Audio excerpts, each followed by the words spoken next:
അസ്സലാമു അലൈക്കും. Welcome back to Visal media. ഞാൻ ഫക്രുദ്ദീൻ പന്താവൂർ. മലപ്പുറം ജില്ലയിലെ പൊന്നാനിയിൽ കാഞ്ഞിരമുക്കിൽ ഒരു ക്ഷേത്രമില്ലാതാക്കിയിട്ട് ഒരു പള്ളി നിർമ്മിക്കുന്നു എന്ന് വ്യാപകമായ ആക്ഷേപമുണ്ട്. ആ ആക്ഷേപത്തിന് ഗുരുവായൂർ ദേവസ്വം ബോർഡ് കൊടുത്തൊരു മറുപടി വല്ലാതെ കയ്യടി അർഹിക്കുന്നുണ്ട്. ഒന്നാമത് പല അബദ്ധങ്ങളും അതിൻ്റെ പിന്നിലുണ്ട്, പല ഇല്ലാത്ത കഥകളാണ്. ഗുരുവായൂർ ദേവസ്വം ബോർഡ് അതിന് കൊടുത്തൊരു മറുപടി ഓരോ മതേതര വിശ്വാസിയുടെയും ഉള്ളിൽ അഭിമാനവും സന്തോഷവും ഉണ്ടാക്കുന്ന ഒന്നാണ്. അവിടുത്തെ ഒരു വിഭാഗം ആളുകളും പുറത്തുള്ള ആളുകളൊക്കെ കൂടി ചേർന്നിട്ട് അവിടെ ഒരു ക്ഷേത്രഭൂമി തകർത്തിട്ടാണ് അവിടെ കെട്ടിടം നിർമ്മിക്കുന്നത്. അവിടെ ഒന്നാമത് നിർമ്മിക്കുന്നത് പള്ളിയേ അല്ല. അവിടെ ഇപ്പം നിർമ്മാണം നടന്നുകൊണ്ടിരിക്കുന്ന ഒരു സാധനം പള്ളിയല്ല, അതൊരു ആ ഒരു അറബിക് കോളേജിലേക്ക് വേണ്ട ലൈബ്രറിയും ഒരു പ്രാർത്ഥനാ മന്ദിരവുമാണ് എന്നാണ് അതിൻ്റെ ഒരു ഒഫീഷ്യൽ ആയിട്ടുള്ള രീതിയിലുള്ളത്. അതുകൊണ്ട് തന്നെ അതിന് അനുമതിയുടെയും ആവശ്യം വരുന്നില്ല. അപ്പോൾ സാധാരണ നേരത്തെ നമ്മൾ കരുതിയിരുന്ന ഒരു കുബ്ബയൊക്കെ ഉള്ളത് കൊണ്ട് അത് പള്ളിയാണ് എന്നാണ്. സഭയുമായി ബന്ധപ്പെട്ടു സഭയുടെ സെക്രട്ടറി പറയുന്നത് ഒരു പള്ളിയേ അല്ല, അതുകൊണ്ട് ആ പള്ളിയുടെ നിർമ്മാണവും തടഞ്ഞിട്ടില്ല. അപ്പോൾ അതിൻ്റെ വിശദീകരണങ്ങളൊക്കെ നമുക്ക് പിന്നീട് പറയാം, ഇതിൻ്റെ ലാസ്റ്റ് പറയാം.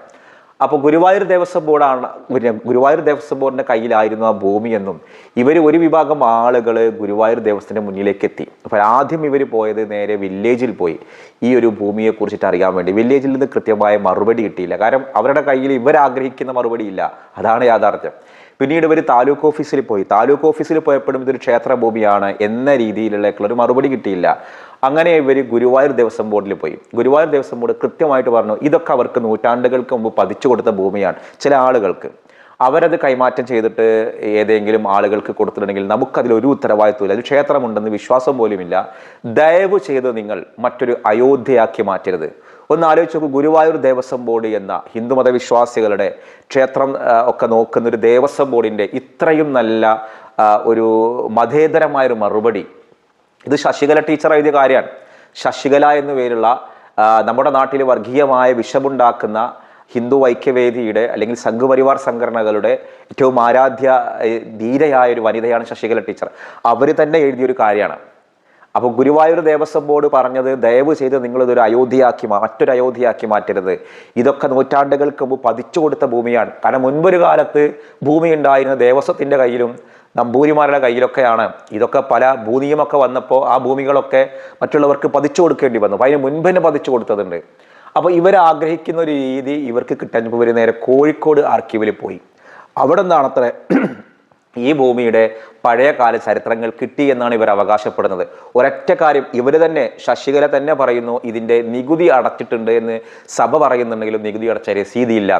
എവിടെ നിന്നാണ് ഈ പച്ചക്കള്ളം പടച്ചു വിടുന്നത്? ആ സഭയുടെ കയ്യിൽ 60 വർഷമായിട്ട് സഭയുടെ കയ്യിലുള്ള ഒരു ഭൂമി, 160 വർഷമായിട്ട് അവിടുത്തെ ആളുകൾ അവരുടെ അപ്പിയിടാൻ പോകുന്നൊരു സ്ഥലമാണത്. അവിടുത്തെ ആളുകളുടെ നമ്മൾ പറഞ്ഞില്ലേ ആ ഒരു ശൈലി ഞങ്ങൾക്ക് ഇഷ്ടപ്പെടുന്നത് തീട്ടപ്പറമ്പ് എന്ന് പറയും. അതായത് അവിടുത്തെ ആളുകൾക്ക് കക്കൂസും കുളിമുറിയൊക്കെ ഇല്ലാത്തൊരു കാലത്ത് ആളുകൾ അവിടെ പൊന്തക്കാട് പിടിച്ച് കിടക്കുന്ന ഞാവൽക്കാടുകളും പറങ്കേവിൻ്റെ കാടൊക്കെ ഉണ്ടായിരുന്ന ആ സ്ഥലത്ത് ആളുകൾ അപ്പിയിടാൻ വേണ്ടി പോയിരുന്നൊരു സ്ഥലമാണ്. അപ്പോൾ പണ്ടേ ഒരു ക്ഷേത്രം ഉണ്ടായിരുന്നെങ്കിൽ ആളുകൾ ഒരു ബഹുമാനത്തോടു കൂടി അവിടെ ഒരു കാവുണ്ടായിരുന്നു, അവിടെ ഒരു കുടുംബക്ഷേത്രം ഉണ്ട്, അതുകൊണ്ട് പോകണ്ടെന്നല്ലേ പറയാ. അപ്പോൾ അതൊരു ഇല്ലാത്ത കഥകൾ ഉണ്ടാക്കുക. ഇവിടെ കോഴിക്കോട് ആർക്കീവിൽ പോയിട്ട് ഞങ്ങൾ ഇന്ന ഭൂമി കണ്ടുപിടിച്ചു, അതാണ് ഇതാണെന്നാണ് ഇപ്പം ഈ പറഞ്ഞു വരുന്നത്. അപ്പോൾ ഇതൊക്കെ കണ്ടുപിടിക്കാൻ ഇതിൻ്റെ പിന്നിൽ നോക്കുന്നത് ദിനേശ് തിരൂർ എന്ന് പറയുന്ന ഒരാളാണ്. ഇയാളുടെ പടി എന്താണെന്നറിയോ? ഇയാള് ഒരു ഗുമസ്തൻ, ഒരു വക്കീലിൻ്റെ ഗുമസ്തനാണ്. വ്യവഹാരങ്ങളോട് ഭയങ്കര താല്പര്യമാണ്, കേസ് കൂട്ടം ഇതിനോടൊന്നൊരു എന്താ പറയുക, ഒരു വിരക്തി ഒന്നുള്ള ഒരാളല്ല, അതിൽ ഭയങ്കര എൻജോയ് ചെയ്യുന്ന ഒരാളാണ്. അപ്പോൾ അദ്ദേഹത്തിൻ്റെ പരിപാടി ക്ഷേത്രങ്ങളിലെ ഭൂമിയിലുള്ള മിത്തുകളൊക്കെ ചരിത്രമാക്കി മാറ്റുന്നതാണ്. മിത്തുകളും ചരിത്രങ്ങളും തമ്മിൽ ഭയങ്കര ഡിഫറൻ്റ് ആണ്. മിത്തുകൾ എന്ന് പറഞ്ഞാൽ നമ്മുടെ വിശ്വാസങ്ങളാണ്, അതൊന്നും ചരിത്രങ്ങളല്ല. അപ്പോൾ മിത്തുകളെ പിടിച്ച് ചരിത്രങ്ങളാണെന്ന് പറയും. ക്ഷേത്രങ്ങളുടെ ചരിത്രം എഴുതുന്ന ഒരാളാണ് ഈ ദിനേശ് തിരൂർ എന്ന് പറഞ്ഞ ആൾ. അപ്പോൾ അദ്ദേഹമാണ് ഇതിൻ്റെ പിന്നിൽ പ്രവർത്തിച്ചൊരു മുഖ്യ കണ്ണി, കൂടെ സംഘപരിവാർ പ്രവർത്തകരും. ഏതായാലും ശശികല ടീച്ചർ തന്നെ സത്യം പറഞ്ഞു. ഗുരുവായൂർ ദേവസ്വം ബോർഡ് ഇതിന് പറഞ്ഞത് ദയവ് ചെയ്ത് നിങ്ങളിതിന് നിൽക്കണ്ട, മറ്റൊരു അയോധ്യയാക്കി മാറ്റണ്ട. അപ്പോൾ അയോധ്യയാക്കി മാറ്റാനുള്ള ശ്രമമാണ് നടക്കുന്നത്. നമ്മളിതിന് മൗനം പാലിച്ചിട്ട് കാര്യമൊന്നുമില്ല. കാരണം നാളെ ഒരു തലമുറ ചോദിക്കും, നിങ്ങൾ ഇങ്ങനെ ഒരു വിവാദം വന്നപ്പോൾ നിങ്ങൾ എന്താണ് നിങ്ങളുടെ ഭാഗത്തു നിന്ന് ഒരു എക്സ്പ്ലെയിൻ ഉണ്ടായത് എന്ന് ചോദിക്കുമ്പോൾ ആരും ഒന്നും പറഞ്ഞില്ല എന്ന് പറയുമ്പോൾ അതൊരു വലിയ തെറ്റാണ്. അപ്പോൾ ആ ഗുരുവായൂർ ദേവസ്വം ബോർഡ് കൊടുത്ത മറുപടി പോലും ഇവർക്ക് തൃപ്തിയാവാതെ, കാരണം ആ സ്ഥലങ്ങളൊക്കെ ഗുരുവായൂർ ദേവസ്വത്തിൻ്റെ കയ്യിലുള്ള സ്ഥലങ്ങളായിരുന്നു പണ്ട്. അപ്പോൾ ഒരു 3-4 സ്ത്രീകളുടെ കയ്യിലായിരുന്ന സ്ഥലം, അതാണ് ഒരു പൊന്നാനി സ്വദേശിയെ മുഹമ്മദിന് വിൽക്കുന്നത്. ഈ മുഹമ്മദ് എന്ന പേരുള്ള ഒരാളാണ് ഇത് സഭക്ക് പിന്നീട് വഖഫായിട്ട് കൊടുക്കണേ. കുറച്ച് പാട്ടഭൂമിയുണ്ട്, ഇതൊക്കെ കറക്റ്റാണ്. ഇതിൻ്റെ മുഴുവൻ രേഖകളും സഭയുടെ കയ്യിലുണ്ട്. അപ്പോൾ ഒരു കുത്തിത്തിരിപ്പ് ഉണ്ടാക്കുക എന്നുള്ളതാണ്. ഇവിടെ എന്തെങ്കിലും പ്രശ്നങ്ങൾ ഉണ്ടെങ്കിൽ ആ സ്കൂളുള്ള കാലത്ത് ഈ പ്രശ്നം വരണ്ടേ? 2002 ആ സ്കൂളുണ്ട് അവിടെ. പക്ഷെ അതൊന്നും ഇല്ല. ഇവർ പറയുന്ന ഒരു സ്കൂളിൻ്റെ വികസനത്തിന് വേണ്ടി ഒരു പോസ്റ്റ് കുഴിക്കുമ്പോൾ ഇതിൻ്റെ വിഗ്രഹങ്ങൾ കിട്ടി, ആ വിഗ്രഹങ്ങളൊക്കെ ഇവരുടെ തീർത്ഥകുളത്തിലിട്ട് മൂടി എന്നൊക്കെയാണ്. അപ്പോൾ ഒരു നാട്ടിൽ പുകമറ സൃഷ്ടിച്ച് ഇല്ലാത്ത കഥകൾ ഉണ്ടാക്കിയിട്ട് പ്രശ്നങ്ങൾ ഉണ്ടാക്കുക എന്നതാണ് ഇവരുടെ ഒരു ശൈലി. അത് ശശികല ടീച്ചറോട് കൃത്യമായൊരു മറുപടി ഗുരുവായൂർ ദേവസ്വം ബോർഡ് കൊടുത്തിട്ടും അവർക്ക് തൃപ്തി വരുന്നില്ല. അവർക്കിതൊരു പ്രശ്നമാക്കി മാറ്റണം. അത് മാറ്റാനുള്ള ശ്രമമാണ് അവർ നടത്തുന്നത്. അപ്പോൾ ആളുകൾ അപ്പിയിടാൻ പോയിരുന്ന, നമ്മൾ പറഞ്ഞാൽ ഈ തീട്ടപ്പറമ്പായിട്ട് കിടന്നിരുന്ന ഒരു ഭൂമി സഭയുടെ കയ്യിൽ കിട്ടി മരങ്ങളൊക്കെ വെട്ടി, മരങ്ങളൊക്കെ മറ്റാവശ്യങ്ങൾക്ക് ഉപയോഗിച്ച് ആ പറമ്പിലെ മണ്ണൊക്കെ നീക്കി അടിപൊളിയാകൊണ്ട് സ്കൂൾ ഉണ്ടാക്കുന്നു. ആ സ്കൂൾ പിന്നീട് നഷ്ടമാണെന്ന് കാണുമ്പോൾ ഒരു സ്വകാര്യ സ്കൂളാണ്. അത് പിന്നീട് അറബിക് കോളേജ്, അടുത്ത ഈ റമദാന് കഴിഞ്ഞാൽ അവിടെ അറബിക് കോളേജ് സ്റ്റാർട്ട് ചെയ്യാൻ പോകണം. അപ്പോൾ അവർക്ക് നിസ്കരിക്കാൻ വേണ്ടിയിട്ടുള്ള ഒരു പ്രാർത്ഥനാ ഹാളും ലൈബ്രറിയുമാണ് അവിടെ നിർമ്മിക്കുന്നത്, ക്യാൻറ്റീനും. അപ്പോൾ ഇത് സാധാരണ ഇപ്പോൾ നമ്മളൊരു വീട് ഉണ്ടാക്കുമ്പോൾ പഞ്ചായത്തിൽ പോയിട്ട് നേരത്തെ അപേക്ഷ ഒക്കെ കൊടുത്ത് കൃത്യമായ രേഖ ഒന്നും കൊടുത്തതിന് ശേഷം നമ്മൾ ഉണ്ടാക്കിക്കൊണ്ടിരിക്കുമ്പോൾ നമ്മൾ അപേക്ഷ കൊടുക്കലാണ് അതുപോലെ ചെയ്യുക. അപ്പോൾ ഈ രീതിയിൽ ഇവരും എന്ത് ചെയ്തിട്ടുണ്ട് അത്രേ, ഇതൊരു പള്ളിയൊന്നുമില്ലല്ലോ. പള്ളിയൊക്കെ ഉണ്ടാക്കണമെങ്കിൽ ജില്ലാ ഭരണകൂടത്തിന് അനുമതിയൊക്കെ വേണം. അപ്പോൾ ഇതൊരു പള്ളിയല്ല, കാരണം ഇത് പബ്ലിക് ഉപയോഗിക്കുന്ന ഒരു കാര്യമല്ല, വഖഫ് ചെയ്യുന്ന അവരുടെ ഒരു തരം ഭൂമി തന്നെയാണ്. അപ്പോൾ അവിടുത്തെ പഠിക്കുന്ന മതം പഠിക്കുന്ന വിദ്യാർത്ഥികൾക്ക് നമസ്കരിക്കാനുള്ള ഒരു പ്രാർത്ഥനാ hall and reading room, library, ഇതാണ്. അപ്പോൾ അതുകൊണ്ട് പഞ്ചായത്ത് തൽക്കാലം നിർമ്മാണങ്ങളോ നിർത്തിവെക്കൂ, ഇതിൻ്റെ ഒരു പ്രശ്നങ്ങളൊക്കെ ഒന്ന് അറിയട്ടെ എന്നൊക്കെ പറഞ്ഞിരിക്കണത്രേ.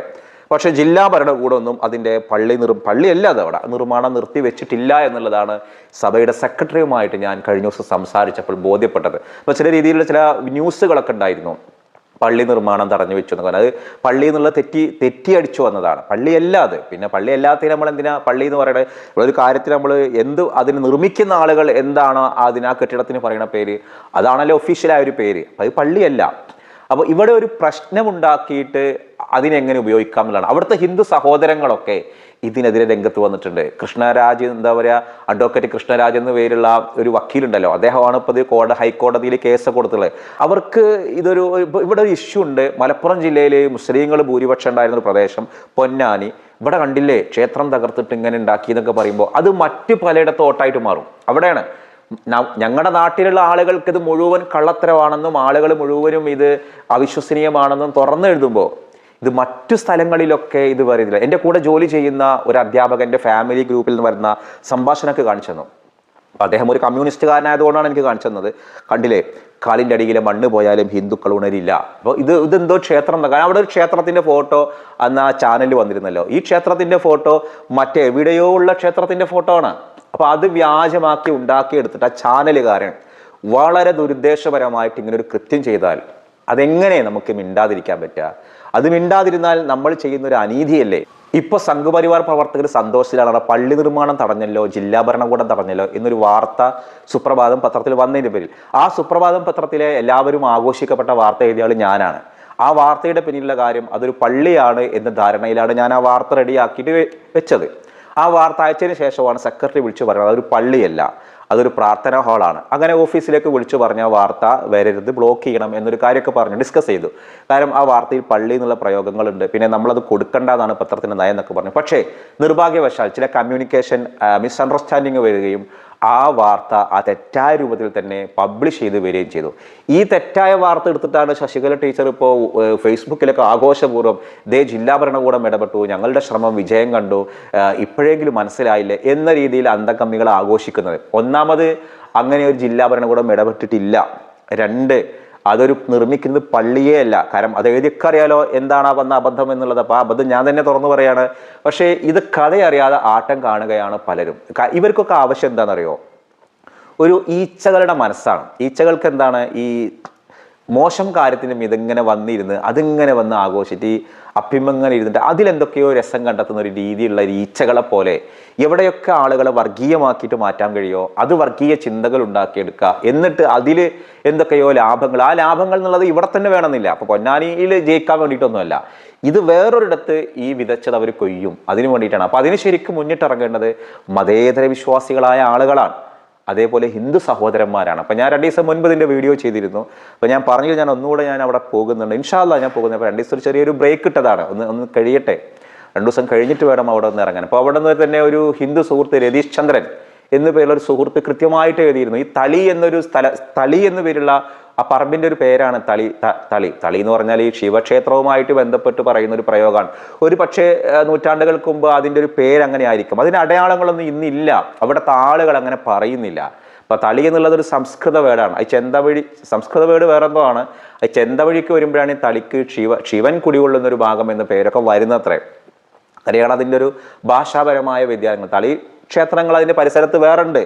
ആ ക്ഷേത്രങ്ങളും ആ നാട്ടിലുള്ള ക്ഷേത്രങ്ങളുടെ ഒക്കെ പേരുകൾ പറഞ്ഞിട്ട് ഈ രതീശ്ചന്ദ്രൻ എന്ന് പേരുള്ള ഒരു സുഹൃത്ത്, ഒരു ഹിന്ദു സുഹൃത്ത് കൃത്യമായിട്ട് എഴുതിയിരുന്നു. അപ്പം അവരൊക്കെ പറയുന്നതനുസരിച്ചിട്ട് അവിടെ അങ്ങനെ ഒരു ക്ഷേത്രമോ ആചാരങ്ങളോ അനുഷ്ഠാനങ്ങളോ ഒന്നും ഉണ്ടായിട്ടില്ല. എന്താ പറയുക, കുലദൈവങ്ങളായിട്ട് പോലും ഇല്ല, ഒരു കുടുംബക്ഷേത്രമായിട്ട് പോലും ഇല്ല. പിന്നെ ഇവർക്കൊക്കെ താല്പര്യം എന്താണ്? നാട്ടിൽ സമാധാനം ഇല്ലാതാക്കുക, അതിലിവർ ആഘോഷിക്കുക. ഈ സമാധാനം ഇല്ലാതാക്കുന്ന ആളുകളൊന്നും കാഞ്ഞിരമുക്കുകാരല്ല. അതാണ് രസകരം. ആ കാഞ്ഞിരമുക്ക് എന്ന് പേരുള്ള പൊന്നാനി താലൂക്കിലെ ആളുകൾ സമാധാനപ്രിയരും ഒന്നിച്ച് കഴിയുന്നവരും സന്തോഷത്തോടു കൂടി മുന്നോട്ട് പോകുന്നവരുമാണ്. അവർക്കിടയിലാണ് ഈ സോഷ്യൽ മീഡിയയിൽ ഈ തല്ലുംപിടി ഉണ്ടാക്കുന്നത്. അപ്പോൾ അതിനെ നമ്മൾ ജാഗ്രതയോടെ കരുതിയിരിക്കണം.